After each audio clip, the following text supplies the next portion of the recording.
Dizer um valor é complicado porque a gente transplanta muito, depende muito do tipo de leucemia. Então, você tem leucemia mieloide aguda, você tem leucemia linfóide aguda, em atividade, em remissão parcial, refratária. Então, os resultados são variados.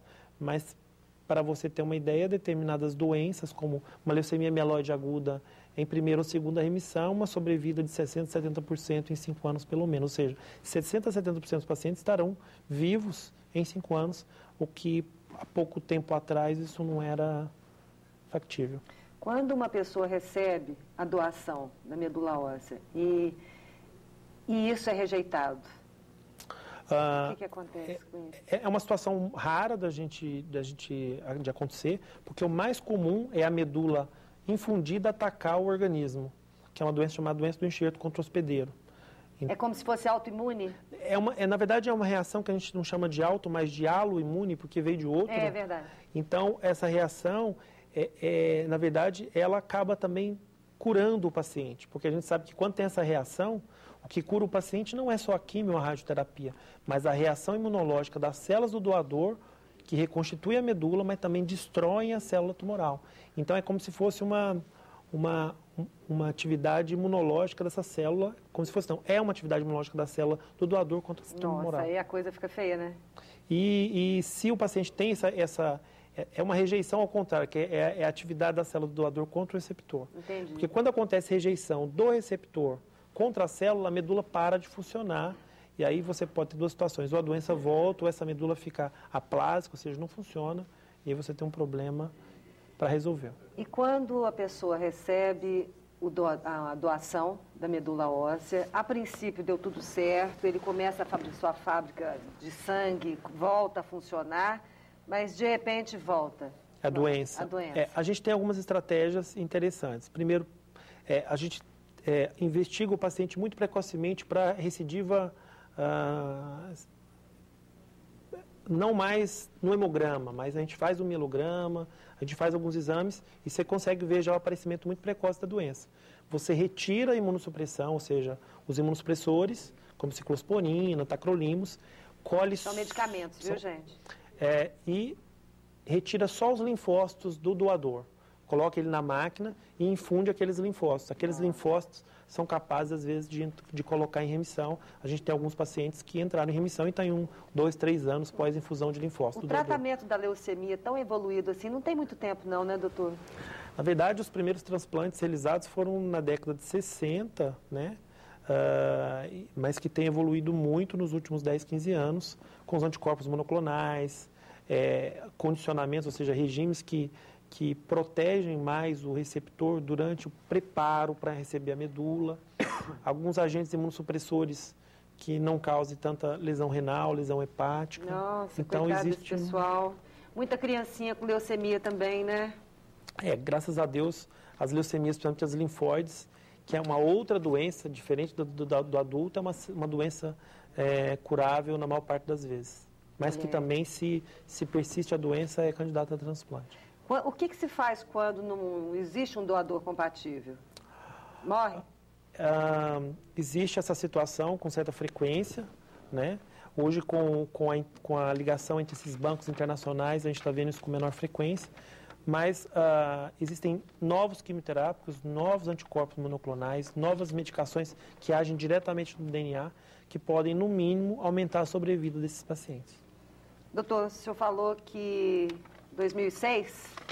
2004. 2004 vocês tinham 65 mil doadores inscritos. Sim. Hoje vocês têm mais de 1 milhão. 1.670.000, cerca de... Queria que você olhasse para aquela câmera ali e desse um recado para a população, porque, pelo visto, as pessoas estão respondendo, elas respondem, elas têm a generosidade, né, de se dispor da sua característica sanguínea para um possível paciente.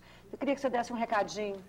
O que eu posso dizer é que, assim, para a gente que convive com o sofrimento e com a dor dessas pessoas que precisam de um doador, que não tem no núcleo familiar e não tem no banco, muitas pessoas que não doaram e se fossem doar, a gente diminui muito o sofrimento do próximo. Então, é uma atitude importante, é uma atitude de doação ao próximo, que eu acho que não tem preço, que não está precisando. Qualquer pessoa pode ser doador, crianças e adultos? De 18 a 55 anos e nós temos que ver se não tem outras doenças associadas, como doenças crônicas, etc., que o paciente não pode não ser apto, então, o doador pode não ser apto. Uma criança pode receber a doação de um adulto, não tem problema? Sim, pode. Tá certo, doutor. Só para a gente encerrar, vai ser inaugurado em agosto um laboratório muito interessante no Hospital do Câncer. Sim. Que laboratório é esse? Com o apoio do Governo do Estado, da Federação de Indústria e Comércio do Estado de Goiás, Federação de Indústria do Estado de Goiás e também do Sindileite, nós desenvolvemos um projeto beneficente para criar um laboratório dentro da instituição, porque muitos desses exames não são oferecidos, a não ser em âmbito de pesquisa, para os pacientes do Sistema Único de Saúde. Então, a implantação desse laboratório no serviço de hematologia, de transplante, da oncologia em geral, vai fazer com que a gente tenha um diagnóstico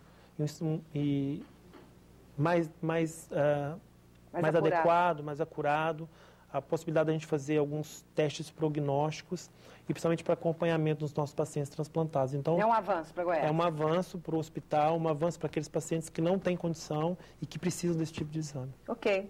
Sorrisinho para a nossa câmera, que o senhor vai estar no Diário da Manhã de domingo, que a gente tem a coluna Boa Vida lá. Vai lá, doutor. Um sorriso, hein?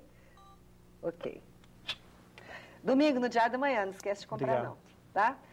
Daqui a pouco a gente volta com Janaína Matos, já de maiô, pronta para mostrar o seu corpício e falar pra gente o que ela faz. Daqui a pouco a gente volta. Até já.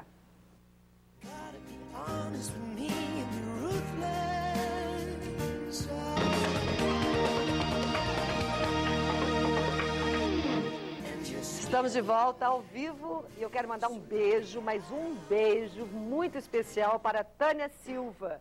A Tânia é esposa do Doacir dos Santos, ele é uma pessoa que trabalha lá no meu condomínio, uma pessoa do meu coração. E eu quero agradecer a todo o residencial São Bernardo, que é onde eles moram, porque eles assistem ao programa toda quarta-feira ali, ó. São fiéis telespectadores. E um beijo especial para você, Tânia, que eu sei que você me acompanha há muito tempo. Obrigada de coração. Doacir, beijo para você também. Bom, antes de eu passar para a Janaína, eu quero só te dizer o seguinte: se você tem entre 20 e 40 anos, você tem falhas nos dentes, está sem grana, não consegue fazer o seu tratamento dentário porque tem outras prioridades, embora isso seja prioridade, a gente está, de repente, levando essa chance até você. Mas você precisa escrever para o CBI, Centro Brasileiro de Implantodontia, uma carta breve, de 10, 12 linhas, 15 linhas no máximo, mandar uma foto 10 por 15. Você não precisa exagerar, ficar contando a sua história. Fala, eu preciso, porque na verdade a gente vai escolher um caso que seja mais interessante de se mostrar aqui em agosto. Dr. Jairo José e Dr. Dario Godinho vão estar conosco e a gente vai apresentar esse caso, mais um caso dos tantos que a gente tem apresentado aqui, dessa dupla de implantodontistas, e hoje eles são considerados dois dos maiores do Brasil, e essa, de repente, pode ser a sua chance. Mas não se esqueça, tem que escrever rápido, porque a gente já está em processo de escolha.